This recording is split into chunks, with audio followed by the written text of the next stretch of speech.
N'hésitez pas à liker la vidéo si elle vous plaît et si vous êtes nouveau sur la chaîne, n'oubliez pas de vous abonner et d'activer la notification pour ne rater aucune de nos prochaines vidéos. On commence.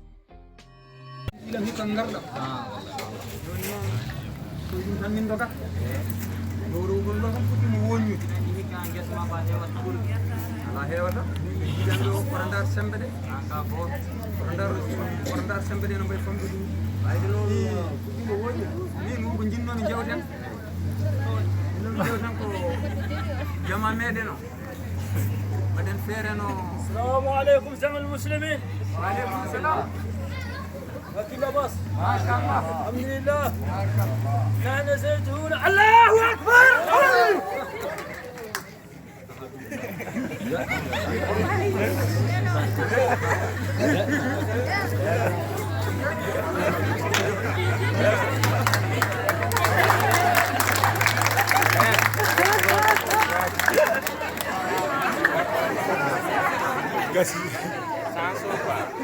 Nunggu bom.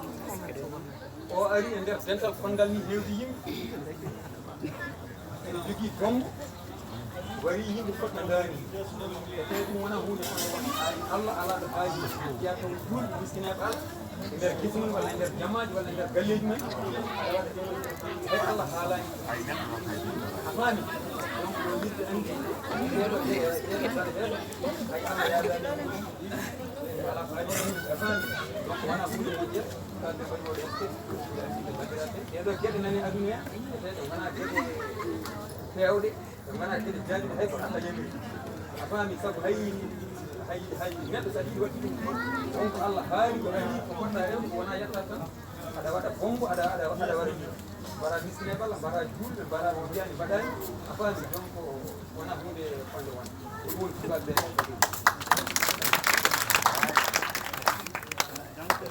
Le sketch que vous venez de voir, vous l'avez bien compris en voyant. Les idées étaient déjà dans la mosquée.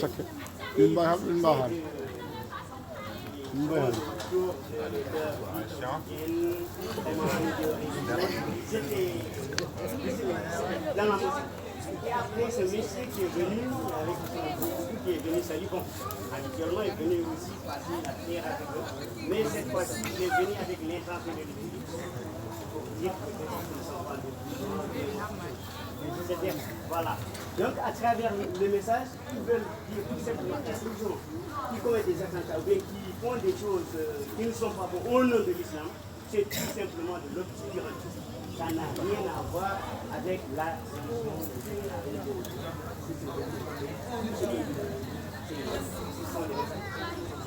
Donc, quelqu'un qui fait des choses qui ne vont pas avec ce sont des obscurantistes. Tout simplement.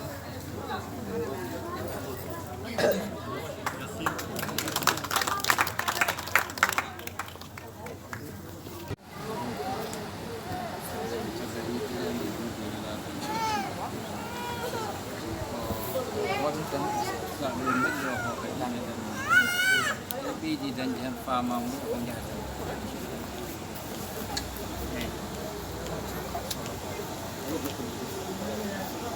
ko heddi fof nde tawno gollal ɓe golli ɗo ngal gollal ngal kadi wonko ɓeydani en famamu won kadi ko ɗum tindini en won kadi ko mbawɗe rokkude hen dalilu tawa dalilu o fawi koye deftere Allah.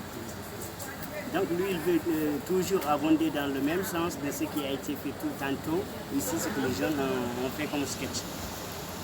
E banggue warde julɗo tawa ara ko e nder dental ene waɗa gueɗe ɗe moƴƴani yoni hen tan konngol Allah tabaraka wa taala wiide wo man yaqtul muminan mutaammidan fa jazauhu jahannam khalidan fiha wa la'anahu wa adda lahu adaban alim. On barɗo fittaandu o wardi ɗum tan komo wela omo teyi e jobdi makko tan ko ɓuri raɓɓidde hen ko jeygol jahannam e kuddi Allah kadi ene wone on omo jogii kadi lebte mawɗe to Allah ndeke en nganndi ɗum ɗo ko ɓe mbaɗi ɗo ko hollirde yen nganndu ɗum ɗe kadi yen jogano ɗum faamamum. Donc il a dit tout simplement que ce que nous venons de voir tantôt par rapport à l'islam, c'est clair et net. L'islam n'a jamais encouragé ou bien dit des choses pareilles. L'islam a toujours prôné la paix entre les hommes. Donc le fait de faire des choses contraires à l'islam, vraiment ce n'est pas quelque chose de recommandé. Donc ce que nous venons de voir tout de suite, ça n'a rien à voir avec. e so ɗum ɓenni toɓɓere men nde ɓurɗen heddorade ko toɓɓere nde Allah haali gollodiral yimɓe. Maintenant sur la cohésion sociale, il veut encore y revenir un peu. mi tawno Allah tagui tagore nde ko kanko wi ya ayyuhan nasu inna khalaqnakum min zakarin wa unsa wa ja'alnakum shu'uban wa qabaila lita'arafu inna akramakum indallahi atqakum. min mi tagui on mi waɗi on leƴƴi mi waɗi on kinde sa welama mbiya ɓe ko haal pularen mbiya ɓeɗo ko safalɓe o waɗi kadi leƴƴi o waɗi waɗeɓe o waɗi raneɓe dendagal façon ngaji fof o waɗi holko o waɗiri ɗo ko ha gandodiren jotodiren naftodiren gollodiren. Donc j'ai appris les hommes différents dans leur couleur, leur religion et leur tout. Donc pourquoi il a fait ainsi? C'est pour dire tout simplement aux gens de se connaître, de se rapprocher, de s'entraider, de s'aimer. e ballodiral dendagal neɗɗo kala mo poɗɗa wawde wallodirde aɗa jogui no mbawɗon wallodirde tawa ko e dow gonga e dow teddungal. C'est-à-dire quand une personne, dès que tu as les moyens de servir quelqu'un d'autre, il faudra toujours le faire dans l'honneur. Il faut toujours se mettre au service de son prochain. e neɗɗo o kala ko sifa ko wawi wonde oɗon mbawi gollodirde taw gollodiral moɗon ngal oɗon mbawi jogade hen haqqilantagal no gollodirɗon hen. C'est-à-dire dans le respect, toujours dans le respect mutuel. C'est en train de se faire toujours dans un respect mutuel entre ces mêmes hommes. e to banggue sukaɓe ne gollodirde ɓe mawɓe goo ko jogade leydi. Et les jeunes aussi, c'est-à-dire la relation entre les jeunes et les grands, les vieux, comme on dit. Il faut toujours qu'il y ait ce respect. Entre un respect qui doit, c'est-à-dire doit être de mise entre les générations.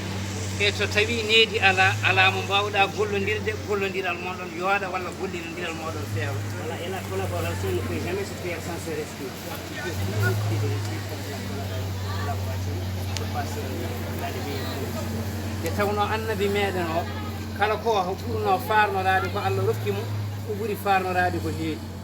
Voilà, donc le respect, c'est la chose la plus importante que le prophète a recommandé aux humains. e needi kam kala ɗo ala yo andu gollodiral muɗum so gollodirama ne fewata yahata. Donc s'il n'y a pas de respect, rien ne se fera dans des bonnes conditions. e cukalel hormoto mawɗo teddina ɗum ittana ɗum gueɗal. Donc les jeunes doivent avoir respect pour leurs grands, les vieux. mawɗo ne yurmo cukalel. Et les grands, ou bien les vieux aussi, les aînés doivent aussi aider, aimer leurs petits qui ont ce respect pour eux. Ils doivent toujours les appuyer, les soutenir. e so gollodirama ni tan fewat kadi naftat. Voilà, donc si ça se passe ainsi, toujours la société va toujours vivre dans une atmosphère de paisible. e neɗɗo noon so tawi aɗa yiiɗi naftorade mo aɗa yiiɗi a tinanmo taw ko adi foof. Donc une personne, quand il peut se servir de lui, il faut d'abord le reconnaître en tant que personne humaine comme toi. e a jaɓananmo wonde ko neɗɗo taw. Donc il faut le reconnaître, c'est une personne comme toi, c'est ton proche, c'est ton égal. e ko mbiyata ko wonde suka hatta wonde mawɗo. le fait d'être jeune n'empêche pas de grandir. so tawi ko suka mo Allah hokki haqilantagal accinanmo e Allah hokkude mo haqilantagal makko ngal. Voilà, donc jeune, c'est-à-dire les facultés mentales, intellectuelles que le Dieu met à la disposition des humains, c'est pour pouvoir aussi servir. E mbasa wiide an ka mawɗo tan an aɗa gollira fodde manggu maɗa ala so tawi gollodiral ari ɗum ɗo ɗaɓɓi ko haqilantagal kanko ko suka ene waɗɗi ittanama haqqi gueɗal haqilantagal makko ngal. Voilà, donc il ne faut toujours pas voir que monopoliser tout de sa part, dire que moi je suis le grand, donc c'est à moi de décider, c'est à moi qui fais tout, toi tu n'as pas de droit à la parole, à ceci, cela, tout cela n'est pas bon. Ce qui est plus bon, c'est toujours travailler dans la concertation entre les générations. E neɗɗo addata gondigo man wasde fewde e wasde yodde e wasde yuɓɓude tan ko neɗɗo o tinay ma aɗa tine makko ustare. Donc il faut qu'à chaque fois qu'une personne sent qu'il y a de la méfiance ou bien le non-respect d'une personne vis-à-vis de l'autre, ça toujours amène la personne à avoir des idées qui ne sont pas qui ne vous aident pas à aller dans le bon sens. E kala nde neɗɗo o tine ma ustare tan o ustoto e ma ɗum ɗon kadi wona ko wallata e banggue gondigo. Et voilà, donc si ça se passe ainsi, donc si les gens ne s'estiment pas, il y aura toujours ce problème qui va se poser entre eux. E so yimɓe koddi calmodira yimɓe so koddi ñamde so yimɓe koddi ndenda kala ko poti rendude. Donc avec le voisinage et tout, donc les gens doivent tout partager. E sukaɓe kam ali kullin kala ɗo goni yo ɓuur ɗoftade mawɓe wonɓe dow mumen. Donc les jeunes doivent toujours avoir respect aux aînés et à tout, profiter aussi de leur expérience, de leurs idées, de leur tout. E ɗum so wayama noon tan naftade rendo so ɗum wayama noon tan wallade rendo. Et si ça se passe ainsi, c'est toujours dans le sens de mener à bien une société, voilà, tel qu'il a dit.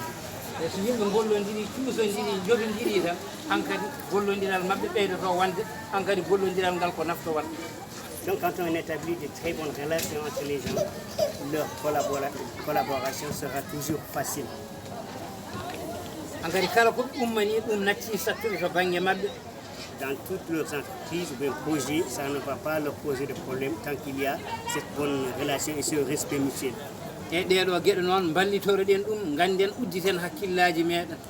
Donc il faut qu'on fasse attention à ces choses qui ont été dites et que les gens s'en servent pour pouvoir vivre dans une société paisible.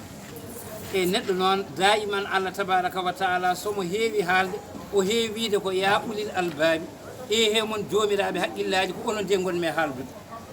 Donc à chaque fois que le bon Dieu s'adresse aux humains, il dit toujours aux gens qui sont saints d'esprit, c'est à vous que je m'adresse.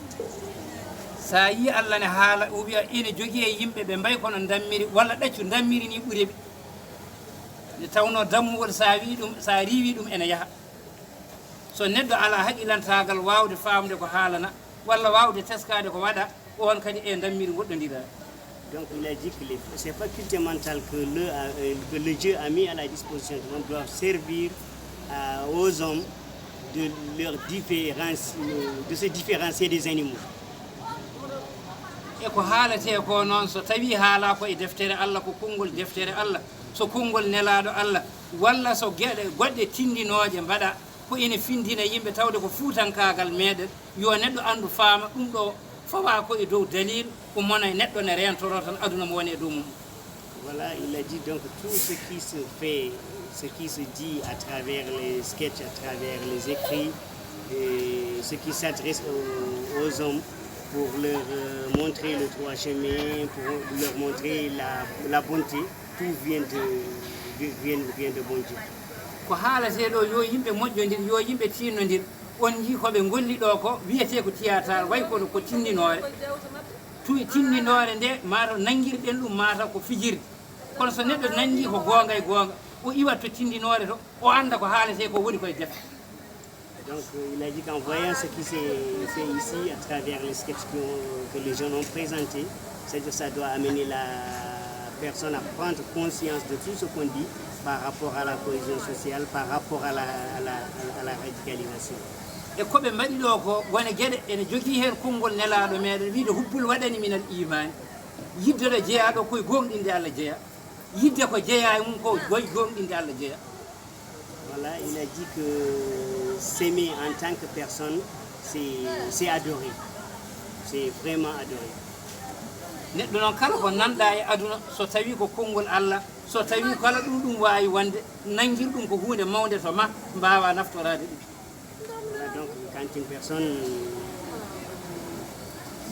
perçoit un tel message, donc qu'il la comprenne, il doit la mettre en œuvre, l'utiliser, s'en servir pour le bien de l'humanité. e kala ko wawi haalede haalete tan koko haalano.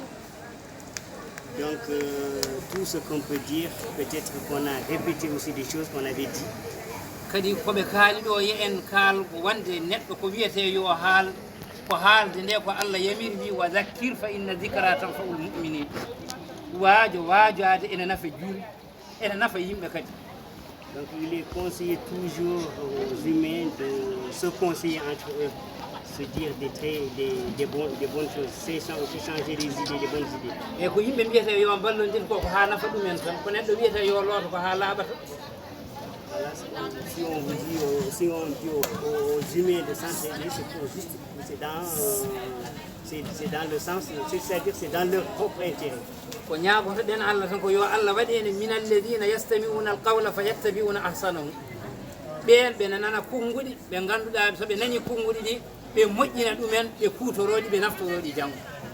Donc il est conseillé à tout un chacun de comprendre le message qui a été dit, que les gens viennent de donner par rapport à ce qu'il a dit, par rapport au sketch, tous les points, de tirer les meilleurs messages de tout ce qui a été dit et de s'en servir. e ɗeɗo gueɗe woni ɗe Allah wi wande julɓe fof ko bandiraɓe yo yimɓe fof kadi ko gotum gandon ɓuural ala e oɗo ko boɗeɗe o ko ɓaleɗe leƴƴi ɗi fof ko gotum ko Allah tagui ɗum. Donc la différence de couleur, la différence de religion, toute une différence, ça ne doit pas poser de problème entre les humains. Ça doit être une richesse. taade en kaaliɗo wadde ko Allah teddini neɗɗo o so neɗɗo hayso wona julɗo ganda ko neɗɗo omo jogui teddugal to Allah. Donc tous les humains ont droit au respect parce qu'ils ont les mêmes droits, ils ont les mêmes c'est-à-dire ils viennent d'une. Il n'y a pas une différence entre eux de toute façon. e wadde gollodirde nde ɗum ko gollodiral ko neɗɗo wawi wonde fof yimɓe ne mbawi hutodirde yimɓe ne mbawi gollodirde. Donc quelle que soit la différence qui nous sépare, nous pouvons toujours collaborer et travailler ensemble. e ko wona ɗum ko ne hoɓɓe men ɓeene eɗen dutta e mabɓe teddugal tan. C'est pour aussi rendre l'honneur à nos invités, à nos hôtes ici présents. ende tawno so koɗo ari e ma teddindemo nde ko hunde waɗɗinde. Donc le fait de rendre l'honneur, d'honorer les autres aussi, ça sont les recommandations de Dieu. e dendagal lissa e banaɓe noon ene mbiyaɓe bisimilla enen duttaɓe kadi teddugal. Donc tous les habitants, tous les jeunes ici présents vous disent toujours la bienvenue et vous remercient encore d'avoir visité l'excellence. en gari hen ha ɗo ƴeewen so tawi kadi wonko keddoriɗen so tawi en jokkat jokkel so tawi kadi wonko keddoriɗen bisimilla.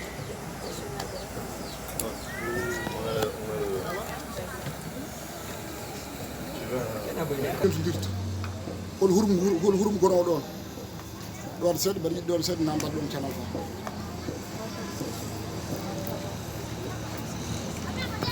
Donc le jeune est venu poser une question au marabout et lui aussi sa question c'est dans le sens du voisinage toujours parce que le voisinage doit avoir, c'est-à-dire comment le voisinage doit se faire pour qu'elle soit bonne. Qu'est-ce qu'il faut éviter, qu'est-ce qu'il faut encourager par rapport au bon voisinage entre les autres.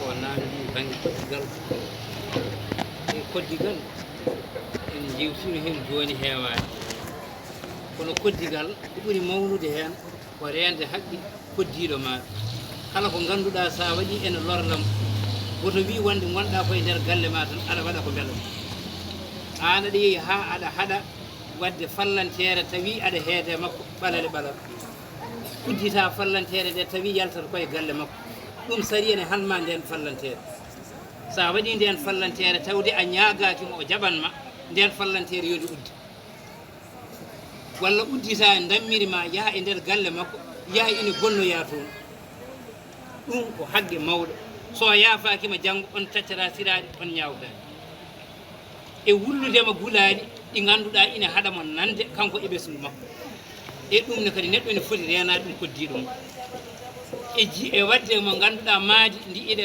jimta e makko ha aɗa ƴellito e awroba makko aɗa ƴewtiro e hurum makko sukaɓe ma ne ƴellito e hurumaji mabɓe ɗum fotani wonde so Allah hokkima doole aɗa dañi aɗa montina poɗɗa ko ƴewde galleji takkiɗi saramaɗi mbaɗanaɓe taroɗe tawa taroɗe ɗe ko bilaɗe ko noon foti wonde so tawi a waɗani noon kala e suka makko jiiɗo goto e tergal mabɓe ganda on ɗon haqqe soɓe jaafakimo a taccata janggo sira e yo yimɓe gartu ɗum e haqqillaji e koye mum e fodde ko min kaani.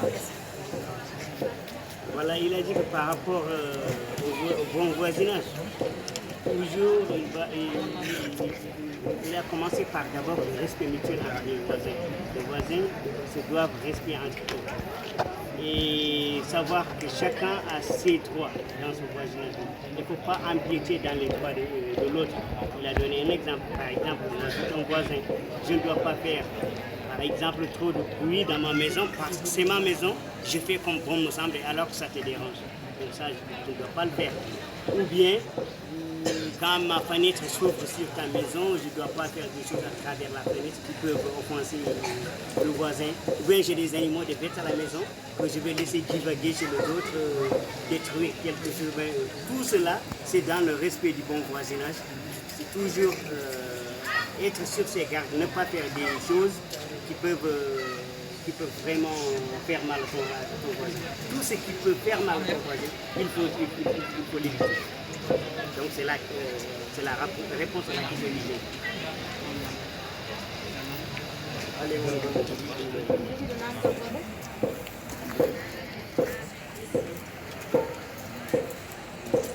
on élève, elle, sa question, c'est sur l'éducation des filles. Bon, elle a dit que dans notre société, d'habitude, des filles qui se marient au bas âge, qui n'ont pas, d'ailleurs, même l'âge de se marier, on leur donne pour le mariage et maintenant on les empêche de poursuivre les études. Par rapport à l'islam, est-ce que c'est bon ou bien qu'est-ce que l'islam a dit par rapport à ça? C'est la question qu'il a posée.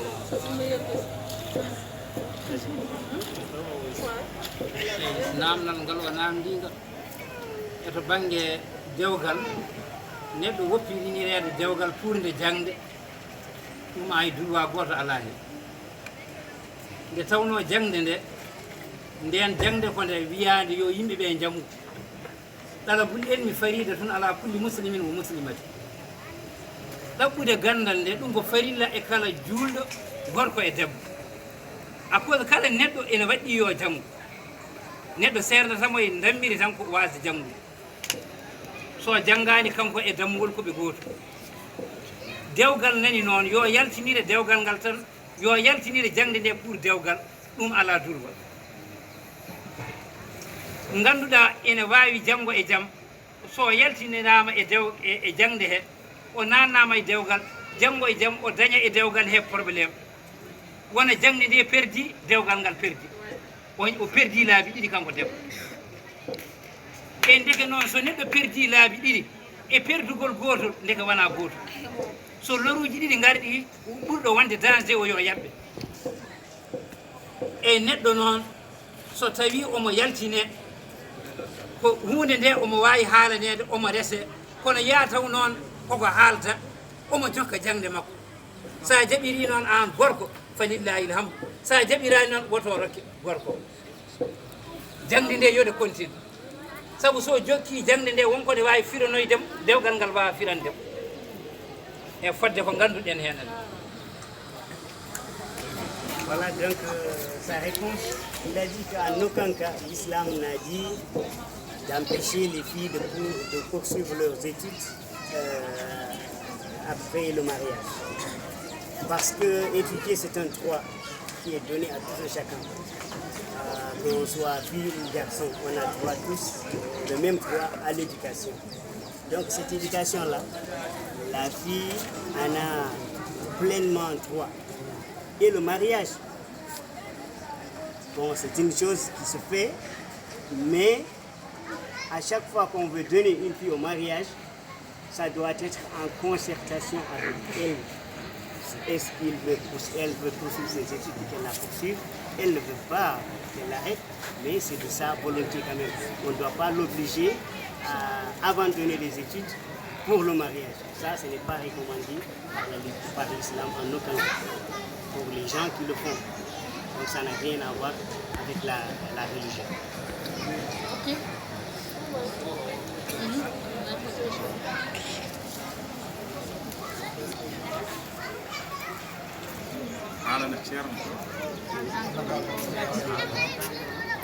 mi salmini arbitre wiyeteeko Ibrahima Amadou Diane eyi mi salmini neɗɗo tan ko yiɗi fof wona ko wawi fof wona omo tini e hoore makko tan